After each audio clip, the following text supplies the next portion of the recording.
Most people have been told that animal sacrifice is an ancient Igbo tradition. But what if that belief didn't start where we think it did?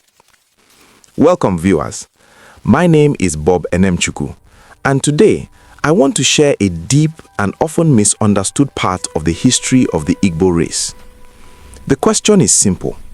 What is the Igbo tradition concerning animal sacrifice, and where did it really come from? First, we must understand the meaning of tradition. Tradition is a cultural practice that has existed in a particular land and among a particular people for a very long time, passed down from generation to generation. Now, when we talk about sacrificing animals, offering blood to spirits or gods, we must ask, how did this practice begin? I believe that the Igbo people learned this form of sacrifice from the Bible.